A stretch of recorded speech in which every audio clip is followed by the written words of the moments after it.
Hello, today we're going to be talking about our research focusing on the impact of US opioid drug overdose by race, ethnicity, and state. Each day, 136 people die from an opioid overdose, and this trend has been increasing since the 1990s when opioids were first manufactured, eventually leading to the 2017 declaration of an opioid crisis by the US Department of Health and Human Services.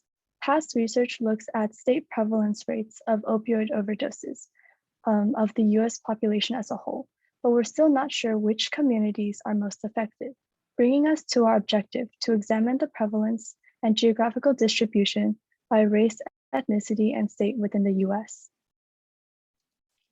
In terms of methods, we conducted an observational cross-sectional study looking at the National Vital Statistics System mortality data for years 2005 to 2017. We looked at average 13-year prevalences per 100,000 people based on the yearly American Community Survey population counts. And we looked at drug overdose and opioid-related overdoses based on the International Classification of Diseases 10th edition, or ICD-10 codes, which you can see in the bottom left. Our total sample size for opioid overdose deaths were 329,896. Looking at the top 10 states with the highest opioid prevalence, we noticed that for all non-Hispanic white, Black, and Hispanic, West Virginia ranks the first. However, when we move on to the rest of the list, we can see that the death prevalence is really different by race and ethnicity. Aside from West Virginia being the first, the second highest for white is Nevada, Black is Vermont, and Hispanic is Ohio. Fortunately, Asian population is out of the picture. The overall prevalence are really low.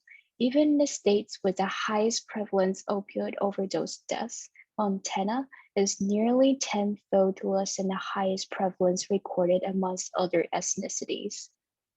In terms of region, for non-Hispanic white, most of the states with relatively high prevalence are in the Midwest, whereas for Hispanic and Black, the region shift to the Northeast. Therefore, our study highlights the severity of opioid prevalence differs significantly by race and ethnicity. There were some limitations that arose as we were doing our research.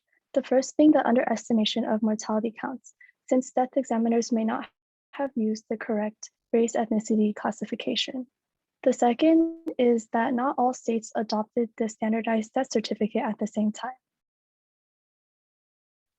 Next steps for our study, including expanding our analysis to post-2017 data, as well as uncovering the social factors for why the prevalences are higher in some states by race and ethnicity. Our references are in the bottom right of the poster, and thank you so much.